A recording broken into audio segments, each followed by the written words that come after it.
नाम संकीर्तन की जय। वर्तमानाचार्य आदरणीय पूज्य गुरुदेव श्री त्रियोगा महाराज की, कृतानंदा समी जगत गुरु शिला भक्ति पाद की, ऐसी भक्ति वेदांत स्वामी अभय चरण शिला प्रभुपाद महाराज की, पतित पावन गौर सुंदर महाप्रभु की, राधा वृंदावन चंद्र भैर भगवान की, राधे कृष्ण भगवान की, पतित पावन गौर सुंदर महाप्रभु की, श्री चैतन्य चरितमृत की जय हो। श्यापति रामचंद्र की जय, पवन पोत हनुमान की जय हो, गिरधर गोपाल की जय, लड्डू गोपाल की जय हो, गौरी शंकर उमापति महादेव की जय, बजरंग बली की जय हो,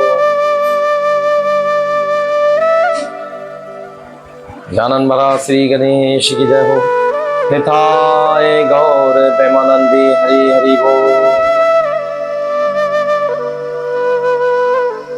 ओम अज्ञानतिमिरान्धस्य ज्ञानाञ्जनशलाकया चक्षुरुन्मीलितं येन तस्मै श्रीगुरवे नमः।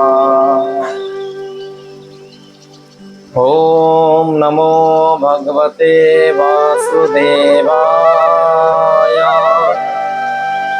ओम नमो भगवते वासुदेवाय,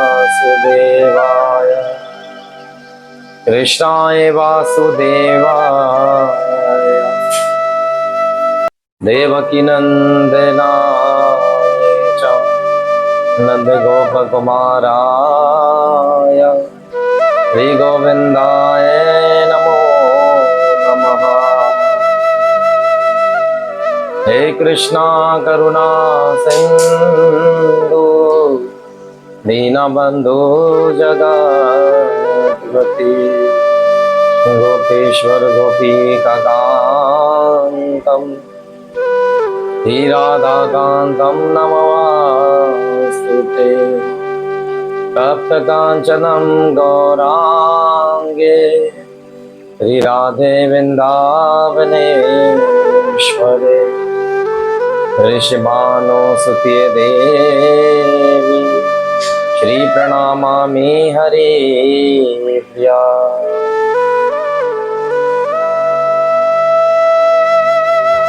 श्री चैतन्य मनोभीष्टं स्थापितं भूतले, सव्यं रूपं गदामयं ददान्ति सोमृताम्बिकम्।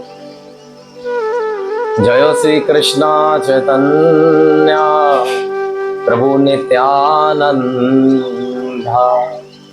श्री अद्वैतं गदाधर शिवासादि गौर भक्तवृंद।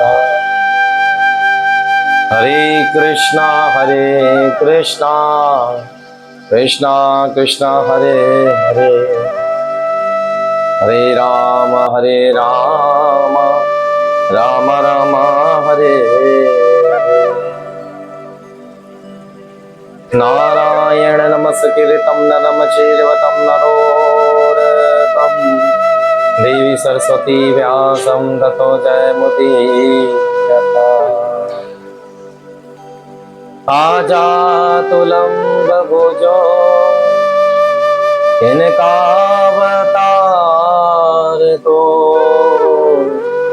संकीर्तने कपितारो कमलायताश्रितो,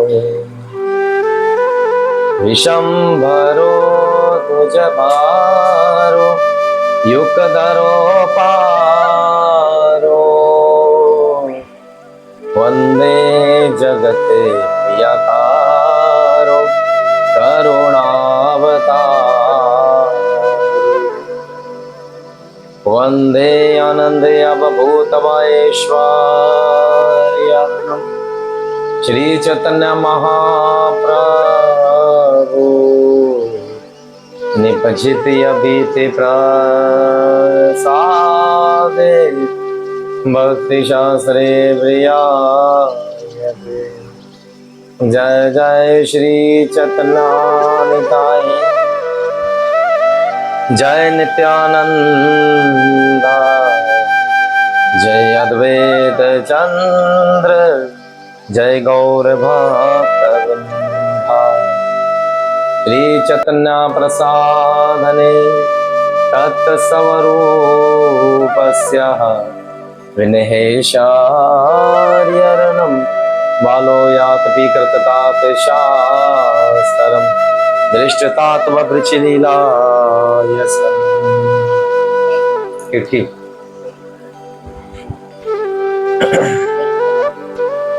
लोकाभिरामा रणरंगदे राजीवनेत्रं रघुवंशना करुणिरूपं करुणाकरातं श्रीरामचन्द्रं शरणं प्रपद्ये। श्यामयी सब जग जननी जानकी, करु जो परिणाम युग युग पावै। जनक सुता जग जननी जानकी, अतिश प्रिय है करुणा निधान। जाके जुगपत कमलन मनाऊं, जासु कृपा निर्मल मिति पाऊं। मनोजवं मारुते तुल्य वेगं, जितेन्द्रियं बुद्धिमत्प्रभेश्वरं। वाताजमौतं वानरयोतमोक्तं, श्रीरामदूतं शरणं प्रपद्ये। कर्पूरगौरं करुणावतारं, संसारसारं भुजगेन्द्रहारं। सदा वसन्तं हृदयारविन्दे, भवं भवानी सहितं नमामि। गौरी शंकर उमापति महादेव की जय हो, श्यामपति रामचंद्र की जय हो, पवन पूत हनुमान महाराज की जय हो, राधा वृंदावन चंद्र भैरी भगवान की जय हो, श्री राधे कृष्ण भगवान की जय हो, पतित पावन गौर सुंदर महाप्रभु की जय हो, श्री चैतन्य चरितमृत की जय हो, श्री कृष्णदास कविराज गोस्वामी महाराज की जय हो, पंचतत्व की जय हो। निताय गौर प्रेमानंदी हरि हरि बोल।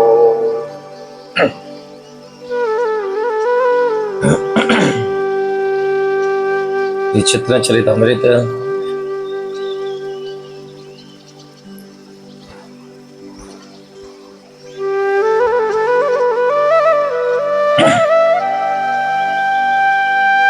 मदे लीला भाग 5वां प्रारंभ करते हैं हम। आज श्रावण मास से कहा जाता है भगवान श्री कृष्ण की विशिष्ट कृपा रही है। हम सब लोग मिलकर भगवान श्री कृष्ण की इस कथा को श्रवण कर पा रहे हैं। आज चैतन्य चरितमृत द्वारा कई कथाओं से हम जुड़ पाते हैं और महाप्रभु की विशिष्ट कृपा हम सब पर होती है। हमारी भक्ति में प्रकृति और हमारे जीवन काल के अंदर एक और एक मात्र हम सब लोग ये समझ सकते हैं कि जीवन के अंदर अगर भक्ति की प्राप्ति हो जाए तो चैतन्य महाप्रभु जी की प्रेरणाओं अगर मिल जाए और भक्तों का एसोसिएशन, उनका संग मिल जाए, कथाओं का हमें आनंद और रस मिल जाए, ये सारी चीजें एक और एक मात्र भगवान हरि की कृपा से ही मिल पाती है।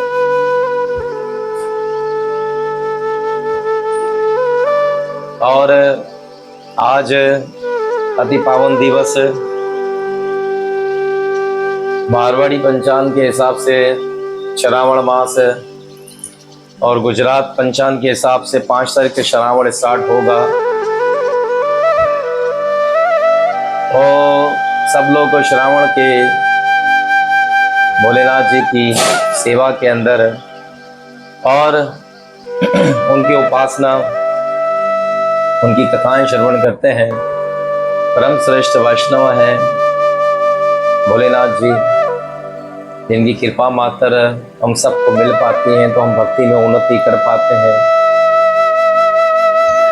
आज चैतन्यचरितमृत और महादेव जी की कृपा है कि हम दोनों चीजों को एक साथ प्राप्त कर रहे हैं। तो ये एक और एक मात्र गुरुदेव श्री त्रियोगा महाराज जी की अजीम कृपा है हम सब लोगों के ऊपर कि महाराज जी अपनी कृपा से हम सब लोगों को एक साथ जोड़ते हैं कथा के अंदर और हम सब लोग उस कथा का आनंद ले पाते हैं।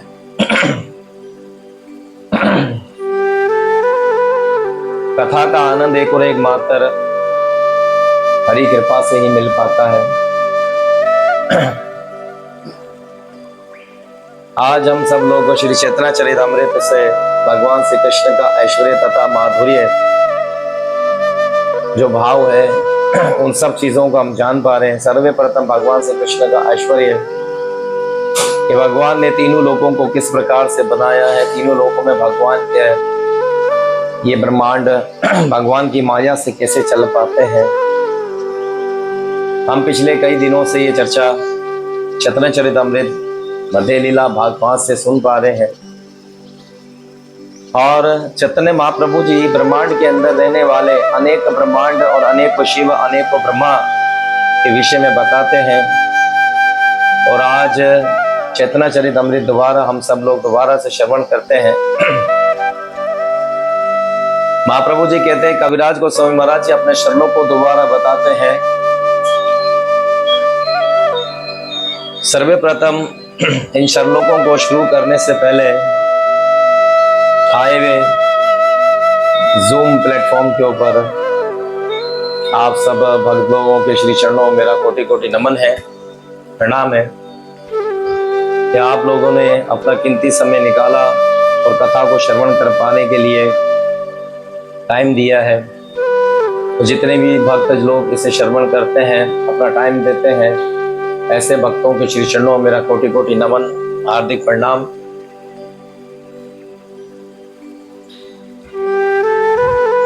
कविराज गोस्वामी महाराज जी कहते हैं, कृष्ण कहे ये ब्रह्मांड प्रसाद ये कोटि यजन अति शद्रे तत्ते तमारे चरिये बंधन। कृष्ण ने कहा कि तुम्हारे ब्रह्मांड का व्यास अरब मील तक का है, अतएव ये सारे ब्रह्मांड में सबसे छोटा है, इसीलिए तुम्हारे केवल 4 सिर हैं। ब्रह्मा जी जब भगवान को प्रणाम करके जाने लगे, कल हम ये सब बातें कथा में श्रवण कर चुके हैं, मैं पिछली कथा को दोहरा देता हूँ आप लोगों को दोबारा से कि ब्रह्मा जी ने भगवान को प्रणाम किया और भगवान ने अनेकों ब्रह्माओं को प्रकट कर दिया। तब ब्रह्मा जी को पता पड़ा कि मेरे जैसे और भी ब्रह्मा है। तब ब्रह्मा जब जाने लगा तो भगवान की स्तुति करने लगा, उनसे कहा मेरे लिए क्या आदेश है। भगवान ने कहा कि तुम्हारे जैसे ब्रह्मांड व्यास अर्थात बहुत बड़े, तुमसे भी बड़े बड़े ब्रह्मांड हैं, 5 अरब मील तक का है तुम्हारा ब्रह्मांड। वे कहते हैं, कृष्ण ने कहा कि तुम्हारा ब्रह्मांड का व्यास 5 अरब मील तक का है। 5 अरब मील तक का एक ब्रह्मांड बताया जाता है, ठीक है। अतएव ये सारा ब्रह्मांड में सबसे छोटा है, इसीलिए तुम्हारा केवल 4 ही मस्तक है। तुम्हारा जो ब्रह्मांड बना हुआ है ये 5 अरब का है और ये मेरे बनाए हुए ब्रह्मांडों में सबसे छोटा है, इसीलिए तुम्हारे 4 मुख हैं। प्रभुपाद महाराज जी बताते हैं कि ये तो ब्रह्मांड है, भगवान ने सबसे छोटा ब्रह्मांड बताया है आगे जो भगवान के ब्रह्मांड बने हुए उन सबका विस्तार सुनिए। इतना तो साइंस भी हम लोगों को नहीं बताएगा कि ब्रह्मांड का साइज क्या है, पूरी दुनिया का साइज क्या है। अपने काल के सबसे बड़े ही ज्योति वृत्तशील भक्ति सिद्धांत सरस्वती ठाकुर ने सिद्धांत शिरोमणि के आधार पर यह जानकारी दी है। शिला भक्ति सिद्धांत सरस्वती ठाकुर महाराज जी, उनको ज्योतिष विज्ञान बहुत अच्छा आता था, प्रपात महाराज जी के गुरुदेव। तो उन्होंने अपने एक सिद्धांत दिया है शिरोमणि के आधार पर। वे उन्होंने एक बात बताई, जैसे आज के दौर में ज्योतिष विज्ञान हमारे यहाँ पाकिस्तान कराची में विशेष कृपा है हमारे गुरुदेव के ऊपर कि उनका ज्योतिष विज्ञान बहुत अद्भुत है। और जब भी वे किसी के कुंडली या राशि वगैरह देखते हैं तो भगवान श्री कृष्ण की विशिष्ट कृपा उन पर रही है, वे सब कुछ रियलाइज होता है और आपको वो सब चीजें बता देते हैं कि जी आपके भविष्य में ये चीजें हैं। मुझे आज भी वो दिन याद आता है। एक बार गुरु महाराज जी के पास, योगा महाराज जी के पास में बैठा हुआ था और कथा विराम हो चुकी थी गुरुदेव की। तो मैं कथा के बीच महाराज जी के करीब बैठा हुआ था। तो महाराज जी के पास एक व्यक्ति आया और उस भगत ने महाराज जी को प्रणाम किया और कहा कि महाराज जी, मेरी बेटी की कुंडली जो है ना वो आप जरा देख लीजिए और बना दीजिए। मैं बहुत परेशान हुआ हूँ और मेरी बेटी के काफी प्रॉब्लम है।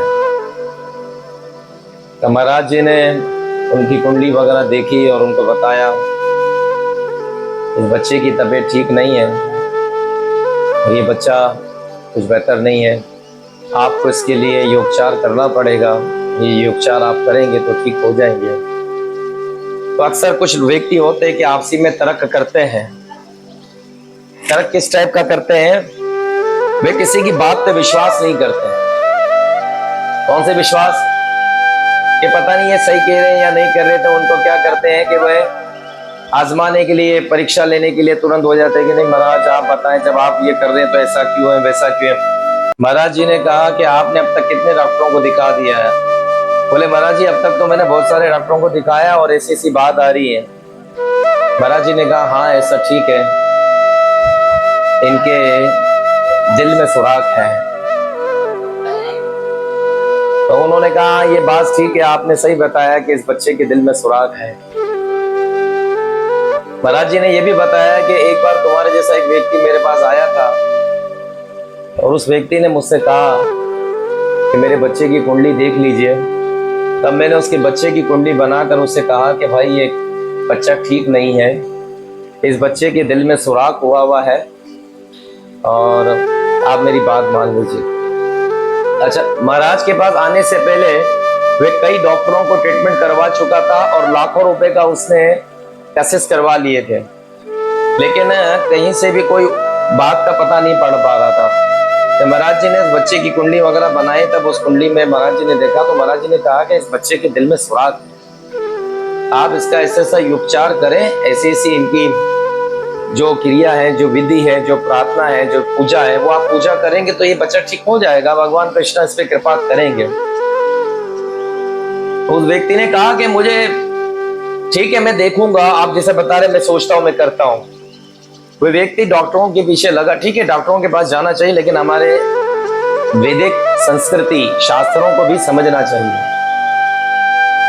उसने तुरंत क्या किया कि बोले अच्छा ठीक है, वे डॉक्टरों के पीछे चलते रहे और कुछ समय बाद उस बच्ची का देहांत हो गया। तो जैसे उस बच्ची का देहांत हुआ तो व्यक्ति बहुत रोया, बोले मेरी पहली गोद की बच्ची थी और उसका देहांत हो गया। महाराज जी ने कहा मैंने आपसे कहा था, आपने कुछ उपचार किया था इसका जो मैंने बताया था? बोले नहीं महाराज मैंने तो ऐसा कोई उपचार नहीं किया था और ना, बस मैं डॉक्टरों की परेशानी में लग गया था और उस वक्त मुझे कुछ समझ नहीं आ रहा था। महाराज जी ने कहा कि अच्छा ऐसा किया है, लेकिन महाराज ठीक नहीं किया आपने। आपको अगर शास्त्रों पर विश्वास नहीं था तो फिर आपने शास्त्रों के विषय में इसके लिए ऐसी कुंडली क्यों बनवाई? बोले नहीं, अभी मुझे बहुत अफसोस हुआ है और अब मैं भगवान के बताए हुए रास्ते पे पतचिन्हों पे चलूंगा। वाकई भगवान जो कुछ बताते शास्त्र नीति से अच्छा ही बताते। आपने मुझसे कहा भी था कि इस बच्चे के लिए ऐसा उपचार करूंगे तो भगवान हरि इस पे कृपा करेगा, लेकिन मैं बस डॉक्टरों के चक्कर में फंसा रहा, ऐसा मैंने कुछ नहीं किया। गुरुदेव ने कहा ठीक है, कोई बात नहीं, जैसे कृष्ण की इच्छा, जाने दो। उसके पश्चात गुरुदेव के पास में फिर 1 साल बाद आया और कहा महाराज जी मेरे घर पे एक बालक पैदा हुआ, आप इसकी कुंडली बना दीजिए। महाराज जी ने फिर उसकी कुंडली बनाई तो महाराज जी ने कहा देखो ये बालक भी उसी नक्षत्र में पैदा हुआ है जिस नक्षत्र में आपके पहले बच्चा पैदा हुआ था। बोले हाँ। बोले इसके भी दिल में सुराख है। बोले इसके दिल में भी सुराख है। बोले हाँ, आप डॉक्टर को चेक करवा लेना। और जब उसने डॉक्टर को चेक करवाया तो डॉक्टर ने बोला हाँ इसके दिल में सुराख है। अच्छा महाराज जी ये सारी बातें हमें बता रहे थे, हम बैठे हुए थे वहां। महाराज जी ने कहा कि देखो अब क्या ख्याल है तुम्हारा, अब तुम्हें कुछ करना है? बोले महाराज अभी आप जैसे बताओगे मैं वही काम करूंगा। महाराज जी ने कहा ठीक है। फिर महाराज जी ने उससे पूजा वगैरह बताई, भगवान हरि के नाम का जप बताया। तो आज महाराज जी कहते हैं कि वे बालक बड़ा हो गया है और हमारे सामने वे खेलता है, बाहर घूमता है, हंसता मोचता है और हमें बड़ी खुशी होती है क्योंकि भगवान के बताए हुए सिद्धांत को जब कोई व्यक्ति अपने जीवन में उतारता है तो वो जीवन में कभी मात नहीं खाता है। तो ये हमारे गुरुदेव का ज्योतिष विज्ञान बहुत अद्भुत है। हमने गुरुदेव के पास अक्सर वो भविष्यवाणियां देखी है जो वो बताते थे। और जो कोई भी व्यक्ति, अभी तो बहरहाल उन्होंने सब सिस्टम थोड़ा बंद कर दिया क्योंकि अभी वो आयु ऐसी हो गई है तो वो ज्योतिष विज्ञान का उपचार नहीं कर पाते इतना, तो बस नॉर्मल सा जो होता है वो किसी को बता देते हैं। लेकिन कृष्ण कृपा है उनके ऊपर भविष्य के लिए और ज्योतिष विज्ञान बहुत अच्छा बता पाते गुरुदेव। बहुत सारी बातें हैं जो हमारे गुरुदेव के विषय में है और आज भी गुरुदेव की विशेष कृपा है कि वे कभी भी किसी व्यक्ति से बात भी करते हैं तो वे सामने वाले का नेचर समझ जाते हैं कि ये किस नेचर से हमारे पास आया है। क्योंकि एक आयु हो गई है भगवान की सेवा में, भगवान की भक्ति करते हुए 40 साल से अधिक हो चुका है उनको और अभी भी भगवान की सेवा में लगे पड़े हैं, तो भगवान श्री कृष्ण की उन पर विशिष्ट कृपा है।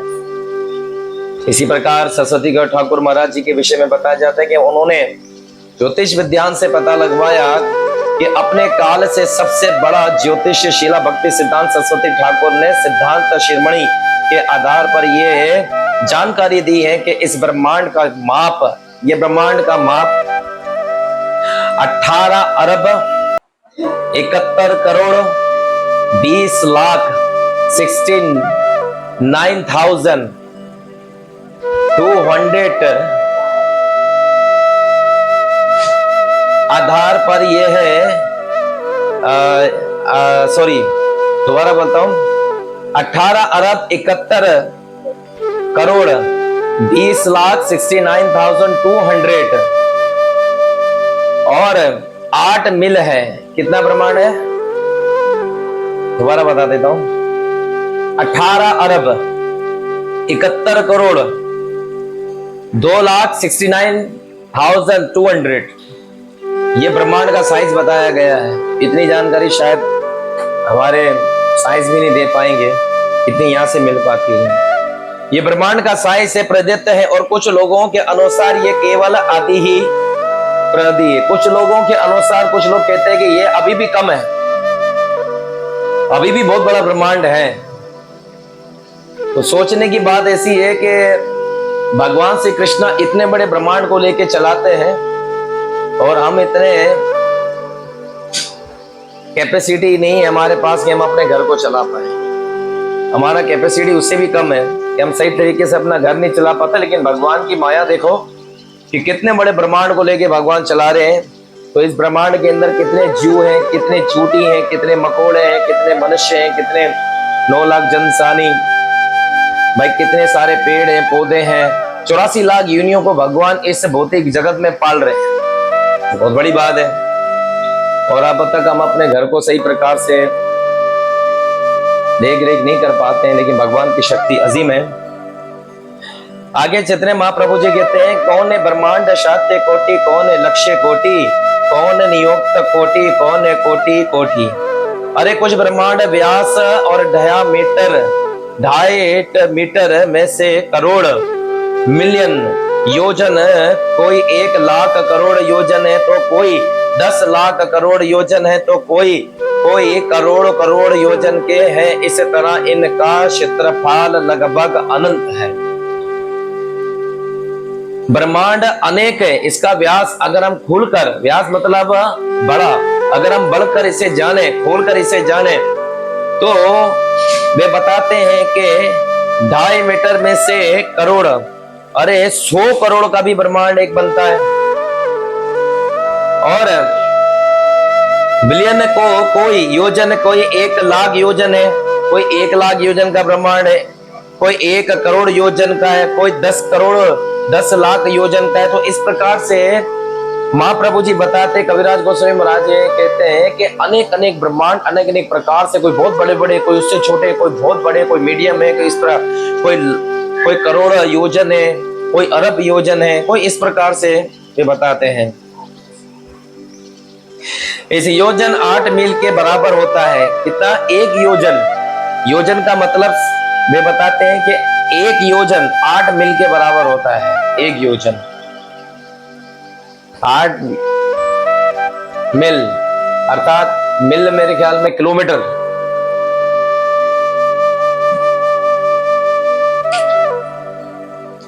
वे कहते हैं ब्रह्मांडे रूप बाहरे शरीर विधन, एक और रूप पहले अमे ब्रह्मांड गुण। ब्रह्मांड के आकार के अनुसार ही ब्रह्मा के शरीर में इतने ही सिर होते हैं। इस तरह मैं असंख्य ब्रह्मांड का पालन करता हूँ। चैतन्य महाप्रभु जी कहते हैं कि ब्रह्मांड जितना बड़ा होता है उतना बड़ा ब्रह्मा का सिर होता है। ब्रह्मा के 4 मुख बताए जाते हैं, तो 4 मुख ब्रह्मा का होता है। तो जितना बड़ा ब्रह्मांड होता है उतने बड़े भगवान ब्रह्मा का मुख भी बताया जाता है। वे कहते हैं कि एक पत विभूत यारे नाही परमाणम, त्रिपत विभूति रहे कबो हो करे परमाणम। अरे जब इस भौतिक जगत में से व्यापक मेरी 1/4 शक्ति की लंबाई तथा चौड़ाई को कोई ही नहीं माप सकता, तो भला आध्यात्मिक जगत के प्रकट होने वाली इस मेरी 3/4 शक्ति का कौन माप सकता है। भगवान श्री कृष्ण कहते हैं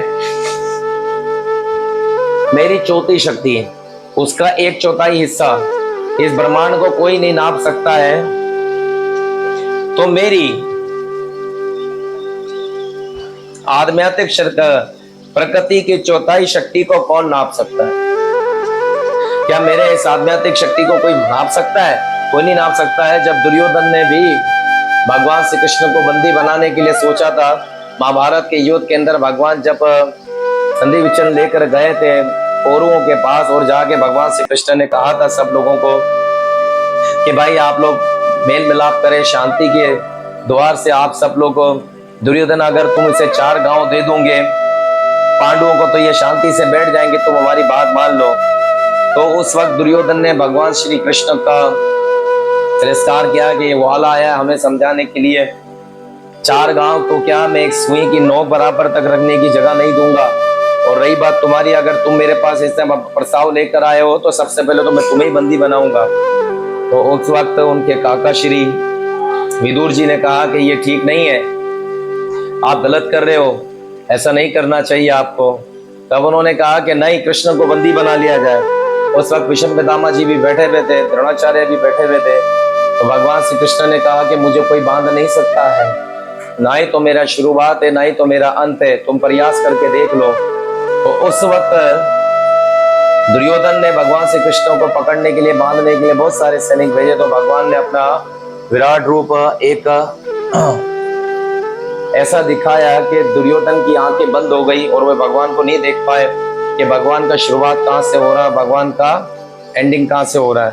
भगवान ने कहा कि आज तक किसी में इतनी शक्ति नहीं कि जो मेरा अंत और मेरा आदि देख सके।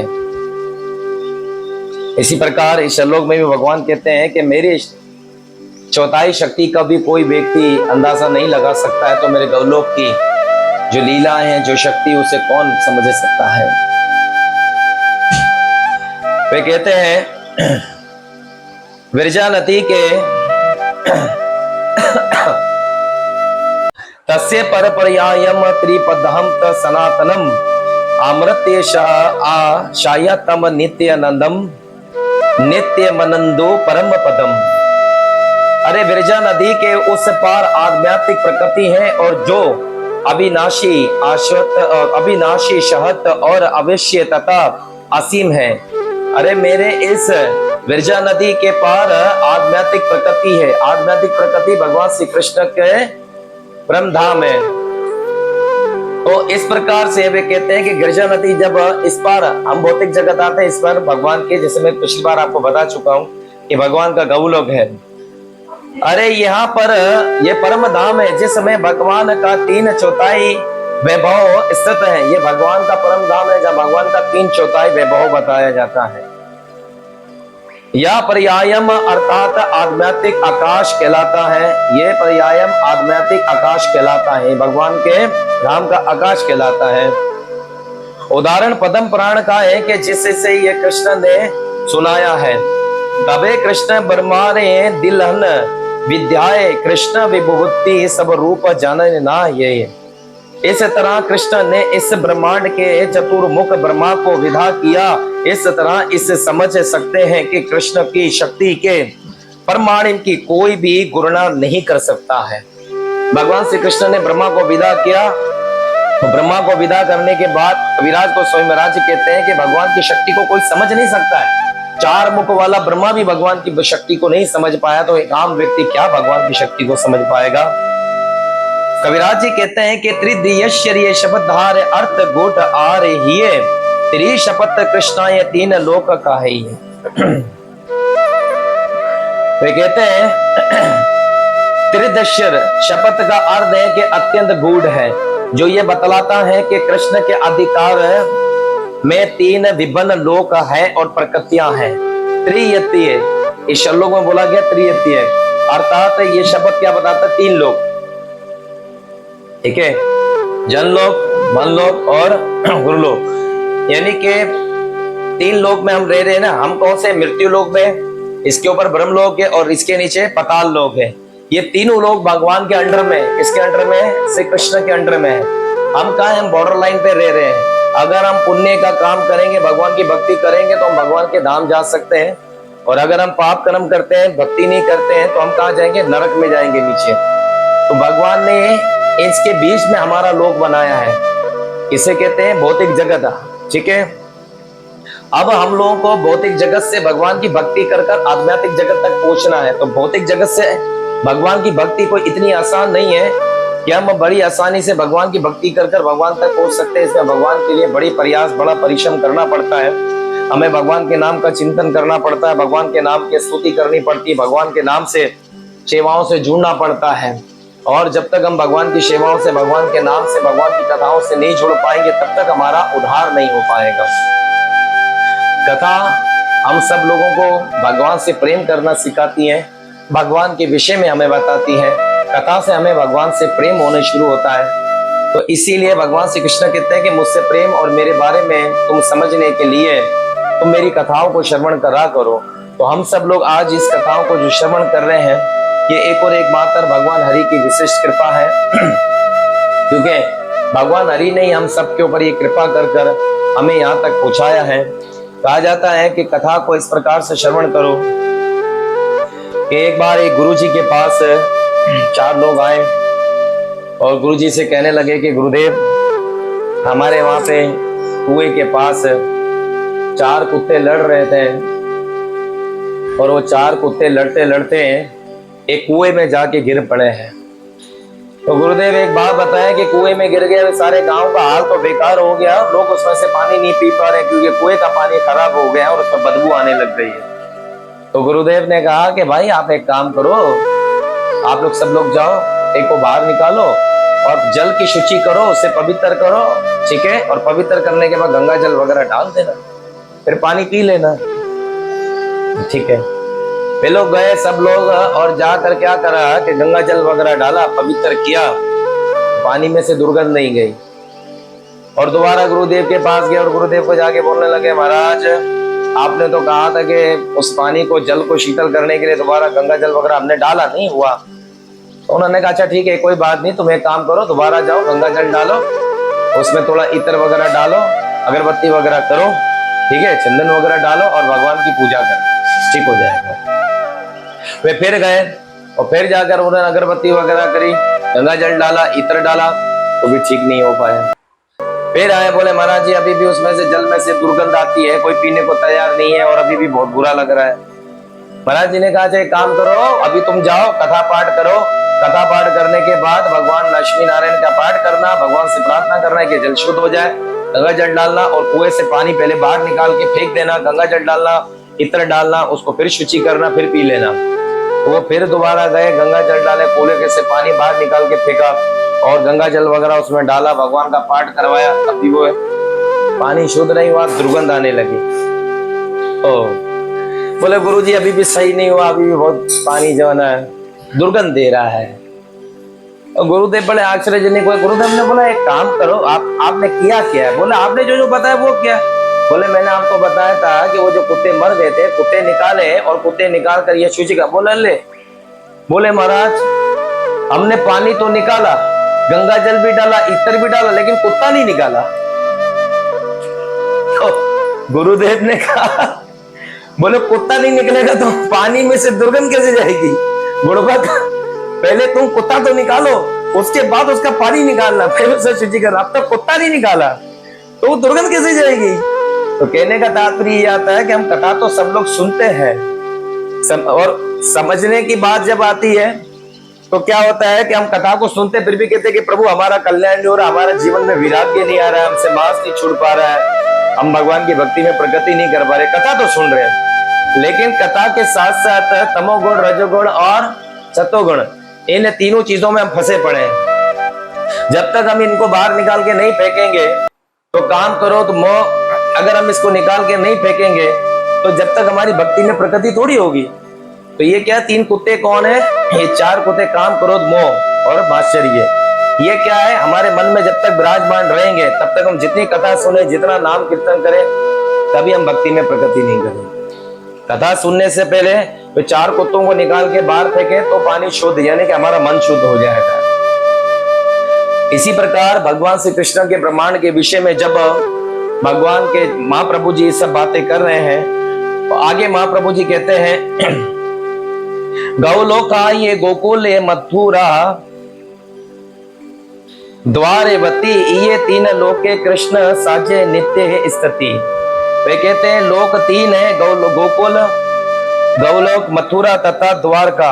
कृष्ण इतने तीनों ही स्थानों में साथ निवास करते हैं। भगवान तीन स्थान में निवास करते हैं, गोकुल में, गौलोक में, मथुरा में। ठीक है, गोकुल जिसे वृंदावन भी कहते हैं, गौलोक जो भगवान का धाम है, और मथुरा। भगवान इन तीन जगह पे ही रहते थे। और मथुरा अर्थात भगवान का जहाँ जन्म हुआ, द्वारका जहाँ भगवान रहे, गुजरात के अंदर द्वारका है। गोकुल, गोकुल का है जहाँ भगवान ने अपनी लीलाएं की। ठीक है, तो ये तीन जगह पे भगवान रहे हैं। तीन जगह में से 11 वर्ष तक भगवान गोकुल में रहे। उसके बाद मथुरा में कुछ समय भगवान ने बिताया, लेकिन द्वारका में भगवान ने सबसे ज्यादा अधिक समय दिया। द्वारका में भगवान 100 साल से ज्यादा वहां रुके हैं, और वहां रुके भगवान लीला की, भगवान ने काफी समय दिया द्वारका में भगवान ने। तो भगवान का जो परफेक्ट एड्रेस बताया जाता है वो वैसे द्वारका में उन्होंने ज्यादा समय दिया है। वो कहते हैं शिला भक्ति सिद्धांत सरस्वती ठाकुर की टीका है कि गौलोक ग्रह के 3 विभाग हैं, गौलोक, मथुरा तथा द्वारका। कृष्ण अपने ही श्री चैतन्य महाप्रभु यह हरे कृष्णा कृष्ण कृष्णा हरे हरे, हरे राम राम राम हरे हरे, हरे कृष्णा कृष्ण कृष्णा हरे हरे, हरे राम राम राम हरे हरे, हरे कृष्णा कृष्ण कृष्णा हरे हरे, हरे राम राम राम हरे हरे, हरे कृष्णा। गोकुल, मथुरा तथा द्वारका ये गौलोक से उतारे गए। गौलोक में 3 विभाग, 3 प्रकार के हैं, भाग हुए हैं, जिसके अंदर मथुरा है, जिसके अंदर द्वारका है, जिसके अंदर द्वारका और कृष्ण अपने ही गोकुल, ये तीनों लोक कहाँ, दो लोक से उतरे हैं, ये तीनों वहीं मिलेंगे आप। गोकुल भी वहीं मिलेगा, द्वारका भी वहीं मिलेगा और मथुरा, ये तीनों वहीं मिलेगा। तीनों अलग अलग जगह है। मथुरा में भगवान श्री कृष्ण का जन्म हुआ, गोकुल में भगवान ने बाल लीला करी और द्वारका में जाकर भगवान ने विवाह किया। ठीक है, सारी राजधानी भगवान की कहाँ थी, द्वारका में थी, गुजरात में। ये तीनों चीजें कहाँ के, ये गौलोक जो भगवान का धाम है, ये वहां से उतारा गया है। अरे कृष्ण अपने ही श्री चैतन्य महाप्रभु या गौर सुंदर अवतार में जिन तीन क्षेत्रों में लीलाएं करते हैं, वह नवदीप, जगन्नाथ पुरी तथा दक्षिण भारत एवं ब्रजमंडल वृंदावन धाम का क्षेत्र है। चैतन्य महाप्रभु जी ने अपने तीन जगह पे लीला करी। नवदीप जो वृंदावन धाम ही कहलाता है, नवदीप भी, और उन्होंने ब्रजमंडल दक्षिण भारत वृंदावन धाम के क्षेत्र में जगन्नाथ जी के यहाँ पर सबसे ज्यादा ना चैतन्य महाप्रभु ने चैतन्यचरितामृत हम जब से पढ़ रहे हैं, हमने यही देखा है कि महाप्रभु ने जब पृथ्वी का भ्रमण किया और वहां जाकर जब प्रचार कार्य किया, तो सबसे ज्यादा जो समय दिया चैतन्य महाप्रभु जी ने जगन्नाथपुरी में दिया है। जगन्नाथपुरी से आगे महाप्रभु नहीं जाते थे, क्योंकि महाप्रभु जी की माता जी ने उनसे उनके साथ भगवान ने वचन दिया था कि माता, मैं आपको, शची माता ने उनसे कहा था कि पुत्र आप मुझे छोड़कर अकेले कहीं और मत जाना ज्यादा दूर। तब वे क्या करें, नवदीप से निकल के जगन्नाथपुरी में उन्हें ज्यादा समय दिया और चैतन्य महाप्रभु जी ने 24 साल की आयु में संन्यास ले लिया था और 24 साल ही इस संसार में रहकर उन्होंने प्रचार कार्य को किया।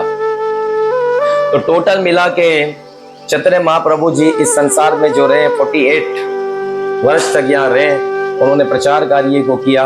सबसे ज्यादा जो समय दिया उन्होंने जगन्नाथपुरी को दिया। जगन्नाथपुरी में उन्होंने कीर्तन किया, भगवान के अक्षर विग्रह के दर्शन किया करते थे महाप्रभु जी।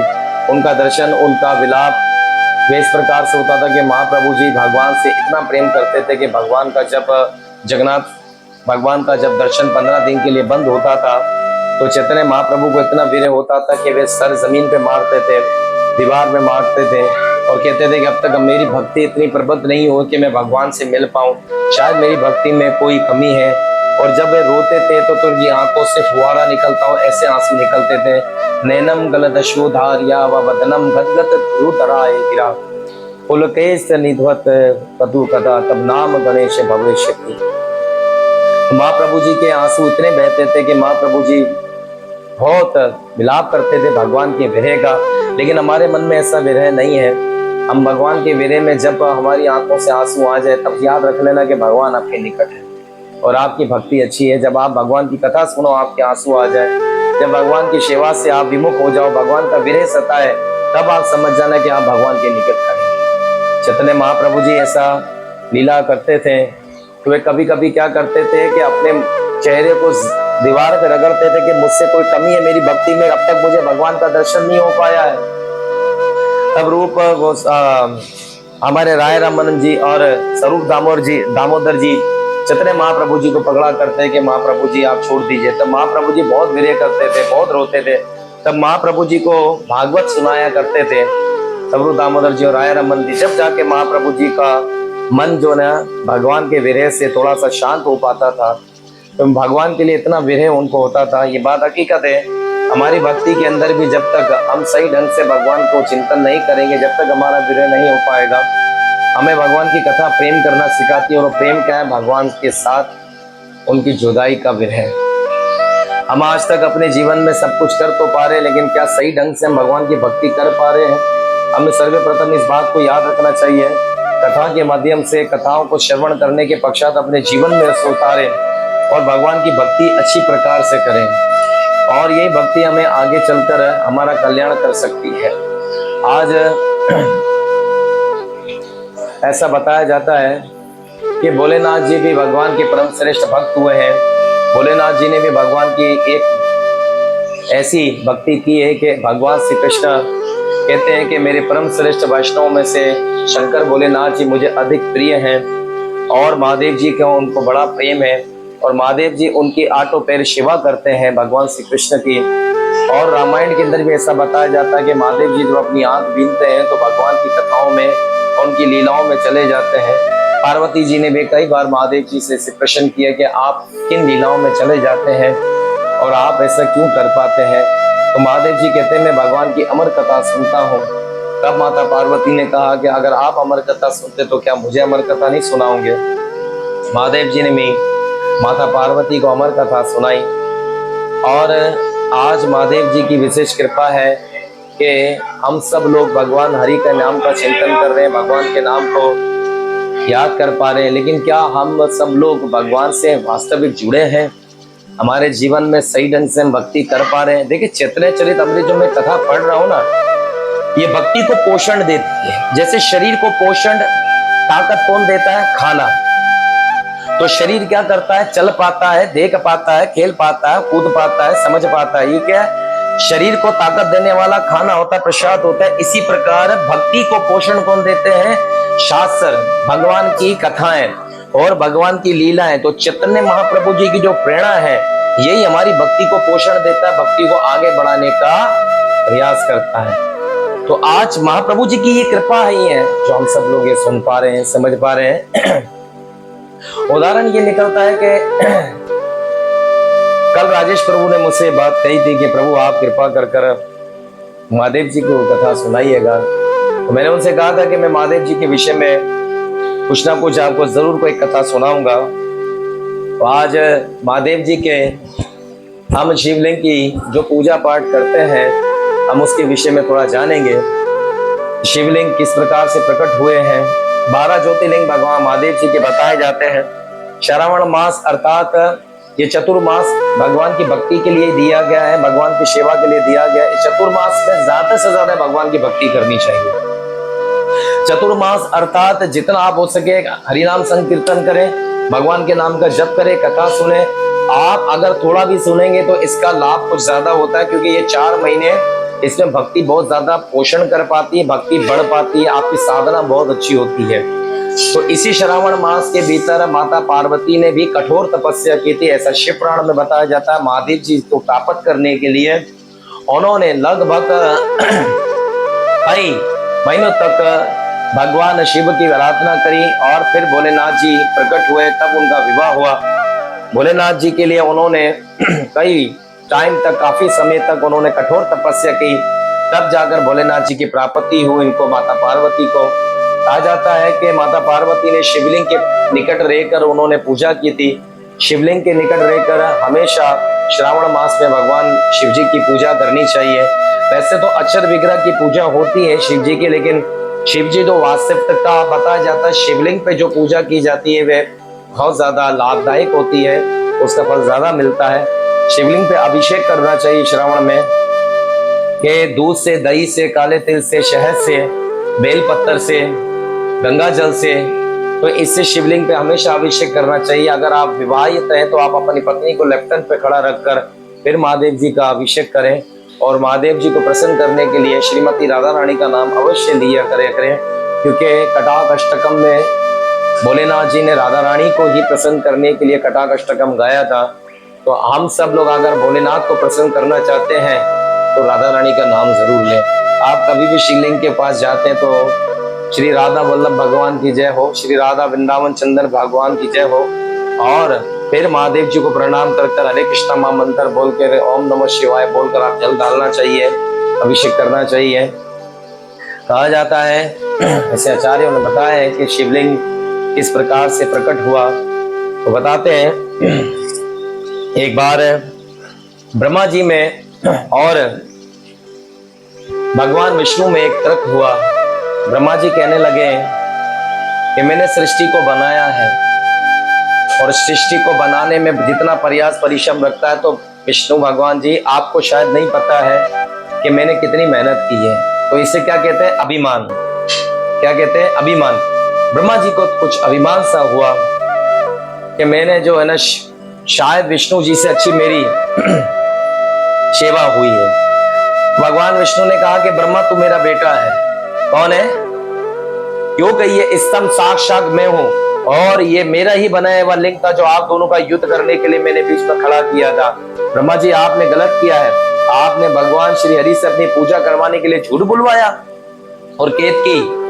तुमने क्या बोला कि हाँ ये जो फूल है, ये जो ब्रह्मा जी ये ऊपर तक पहुंच गए हैं केतकी, जबकि वो केतकी जो ना शिव जी के मस्तक पर रहता था। कहाँ रहता था?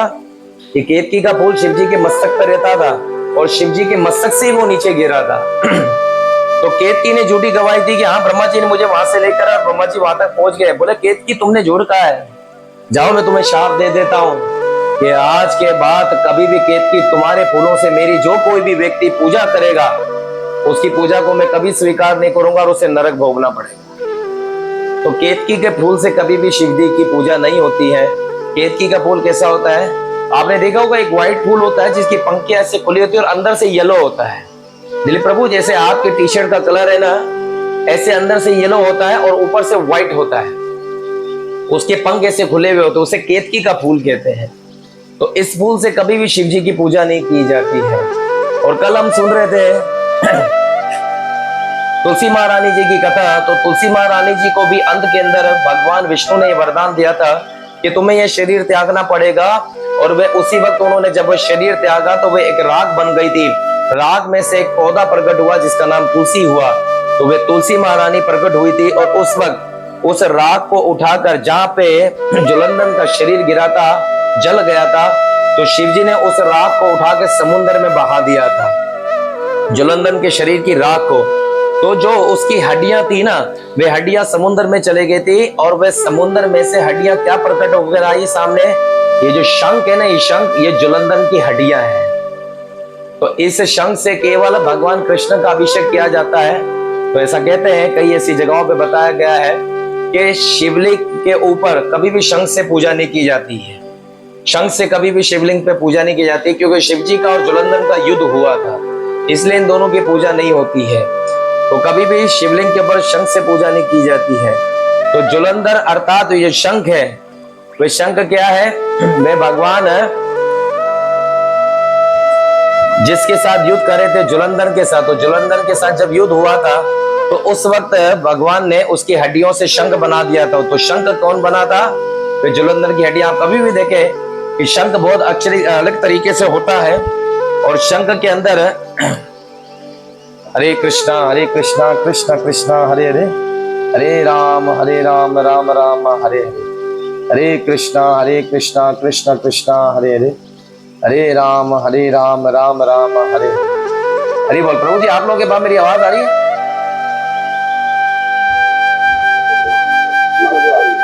ठीक है, क्लियर आ रही है? ठीक है, हरे कृष्णा। तो उस वक्त शंख के साथ ये वरदान दिया गया था शंख की तरफ। तो आगे बताया जाता है कि केतकी के फूल से कभी भी भगवान की पूजा शिव जी की नहीं की जाती, क्योंकि केतकी भगवान शिव ने उसे शाप दे दिया था। और फिर ब्रह्मा जी से भगवान ने कहा था कि ब्रह्मा जी आपने भगवान हरि के साथ छल कपट किया, तो मैं आपको शाप देता हूं, मैं आपको ऐसा शाप देता हूं कि पूरे ब्रह्मांड में, यानी कि पूरी सृष्टि के अंदर केवल आपकी एक ही जगह पूजा होगी और वह है पुष्कर क्षेत्र। तो पुष्कर में ही केवल भगवान की पूजा की जाती है, ब्रह्मा जी की, और कहीं नहीं। तो ब्रह्मा जी को बड़ा आश्चर्यजनक हुआ। ब्रह्मा जी ने क्षमा याचना किया भोलेनाथ जी से और क्षमा मांगकर उन्होंने कहा, भोलेनाथ मुझसे गलती हुई है। कि पहले भगवान विष्णु से अपने चरण धुलाने की इच्छा रखी, मैं इसके लिए क्षमा चाहता हूँ। तब भोलेनाथ जी से उन्होंने क्षमा याचना मांगा। भोलेनाथ जी ने कहा ठीक है। और भगवान हरि से भी उन्होंने क्षमा मांगा कि मुझसे गलती हुई है कि मैंने ये किया है, आपका तिरस्कार किया, प्रभु मैं आपसे क्षमा चाहता हूँ और आप मुझे क्षमा करिएगा। तब भगवान हरि ने उन्हें क्षमा किया। फिर दोनों ने मिलकर यहाँ का सबसे पहला लिंग, अर्थात वही लिंग था जिस पे से शिव जी प्रकट हुए थे, उसी लिंग की दोनों ने मिलकर पूजा की थी और शिवलिंग की जो प्राप्ति हुई थी वे इसी प्रकार से हुई थी। संसार में सबसे पहले लिंग इसी प्रकार से प्रकट हुआ, ऐसे बताया जाता है, आचार्यों की दीपिकाएं हैं। तो श्रावण मास में हमेशा हम लोगों को शिवलिंग की पूजा इसी प्रकार से करनी चाहिए। और शिव जी भगवान के बहुत अच्छे परम श्रेष्ठ भक्त हैं, भोलेनाथ जी। जो कोई भी व्यक्ति अगर भोलेनाथ जी से प्रार्थना करता है तो भोलेनाथ जी उनकी प्रार्थना को बहुत जल्दी स्वीकार कर लेते हैं। महादेव जी उन पर विशेष अपनी कृपा करते हैं, महादेव जी का स्नेह उन पे रहता है। लेकिन महादेव जी से प्रार्थना हमें एक और एक बात उतनी ही करनी चाहिए कि हे महादेव जी आप बहुत कृपालु है, बहुत दयालु है, आप हमेशा अपनी कृपा हम पे बनाए रखिएगा कि हम भगवान हरि की भक्ति में प्रगति कर पाए, भगवान के नाम में हम रुचि रख पाए, भगवान के नाम में हमारा ध्यान लग पाए, तो महादेव जी हमसे बहुत ज्यादा प्रसन्न होते हैं। और हमेशा महादेव जी आपकी कृपा हम पे बनी रहे। महादेव जी से अगर देखो कोई व्यक्ति कोई भी चीज को मांगता है, तो उस व्यक्ति के लिए ऐसी कोई चीजें लेना कोई बहुत बड़ी बात नहीं, क्योंकि उस व्यक्ति के जीवन काल में ये बात याद रखिएगा कि महादेव जी को सबसे ज्यादा आसानी किसमें होती है, जब कोई व्यक्ति उससे कोई चीज मांग लेता है। लेकिन महादेव जी अगर कोई चीज वो मांगी जाए जो महादेव जी जिसका ध्यान लगाते हैं, क्या है? भगवान हरि का नाम। तो महादेव जी उससे प्रेममय भक्ति का दान देते हैं। श्रावण मास में कोई व्यक्ति अगर व्रत धारण करता है, महादेव जी की पूजा करता है, तो महादेव जी की पूजा करने मात्र से सिर्फ उनसे यही प्रार्थना करनी चाहिए कि मुझे हरि भक्ति की प्राप्ति हो, भगवान कृष्ण के नाम में मेरी रुचि हो। ऐसा ही हमें आपसे प्रार्थना, हमें ऐसा आशीर्वाद दिएगा। तो आज हम सब ने छोटी सी कथा सुनी है महादेव जी की। कल फिर एक कथा लेकर हम आएंगे, महादेव जी के विषय में हम फिर पढ़ पाएंगे। कथा को मुझे यहाँ विराम देना है, जिसके विषय में एक श्लोक में पढ़ता हुआ चलो। तो चैतन्य महाप्रभु जी के श्लोक को हम लोग भी यहाँ विराम कर देते हैं, जिसमें महाप्रभु जी ने तीनों लोगों के विषय में बताया है कि भगवान श्री कृष्ण की जो शक्ति है वे अपरंपार है, और भगवान हरि की इन शक्तियों से, विभूतियों से सारे ब्रह्मांड बनाए गए हैं, जिसका कोई भी आज तक पता नहीं लगा पाया। हमने जाना है कि ब्रह्मांड का साइज करोड़ों योजन भी होता है, अरब योजन भी होता है। हम सब लोगों ने आज ये बातें चैतन्यचरितामृत द्वारा जानी है। तो इस ज्ञान को हम सब लोगों को अपने जीवन में उतार कर, सेवाओं से जुड़कर भगवान की भक्ति को करना चाहिए, भगवान के नाम में चिंतन करना चाहिए, और हमेशा भगवान के साथ उनकी लीलाओं को श्रवण कर अपने जीवन में उतारना चाहिए। आशा करता हूँ आप सब लोग कल फिर एक साथ उपस्थित होंगे। कल फिर हम सब लोग कथाओं से जुड़ पाएंगे और भगवान के नाम का चिंतन कर पाएंगे। और श्री कृष्ण और गुरुदेव की असीम कृपा आप सब लोगों पे हो, कि आप सब लोगों को प्रेममय भक्ति का दान हो। आप सब लोग श्री कृष्ण के लिए हमेशा इस प्रकार से लोगों को जोड़े, अपने साथ कथा में और भी लोगों को जोड़ने की कोशिश करा करें। भगवान का नाम जितना आगे तक मिले उतना अच्छा है, लोगों को बांटें। यही एक स्वभाव हमारा होना चाहिए। भूमि ते यते यचे आदि गिराम सर्वते प्रचार हाईवे हमारा नाम। चैतन्य महाप्रभु जी कहते हैं कि इस संसार के कोने कोने तक मेरे नाम का प्रचार कार्य फैलाओ, और यही एक भक्त का कर्तव्य है, यही एक शिष्य का कर्तव्य है कि हम सब लोगों को भगवान श्री कृष्ण के नाम को, प्रचार को, उनके ज्ञान को, उनके नाम को, उनके कीर्तन को घर घर तक पहुंचाना चाहिए। जो कोई व्यक्ति भी इस प्रकार से भगवान की भक्ति में, भगवान के नाम कार्य में, भगवान के प्रचार कार्य को आगे फैलाते हैं, तो भगवत गीता में श्री कृष्ण कहते हैं, हे अर्जुन, ऐसा व्यक्ति मुझे अधिक प्रिय है जो मेरे नाम को, मेरे प्रचार कार्यों को लोगों तक पहुंचाता है।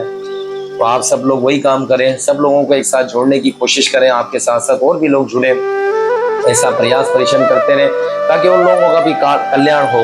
क्योंकि आप ये बात याद रखिएगा कि आपके माध्यम से कोई व्यक्ति अगर भगत बनता है, तो आप ये सोचिएगा कि कृष्ण आप पे कितनी कृपा कर रहे हैं और गुरु महाराज का आशीर्वाद आपके साथ काम कर रहा है। देखिए, जब आपके माध्यम से कोई भक्त बन जाता है, तो आप ये सोचिएगा कि मेरे गुरुदेव का आशीर्वाद मुझ पर काम कर रहा है और मैं अपने गुरुदेव का सही प्रकार से आदेशों का पालन कर रहा हूँ। तो ये सारी कृपा कृष्ण की तरफ से मिलती है। तो आप सब लोग फिर से कल फिर जुड़िएगा, और कल हम फिर कथा को लेकर आगे चलेंगे। आज की कथा को यहाँ विराम करते हैं। और आज चैतन्यचरितामृत द्वारा शिव जी की जो कथा हमने की है, इसमें अगर किसी व्यक्ति का कोई भी प्रश्न है तो वे पूछ सकता है। तो अपने प्रश्न को कोई भी व्यक्ति बता सकते हैं। श्याम सुंदर प्रभु है, राजेश प्रभु है, और हमारे दिलीप प्रभु जी बड़े अच्छी प्रेम से, भाव से कथा को श्रवण करते हैं। किसी का कोई प्रश्न है तो वो पूछ सकता है। हरे कृष्णा।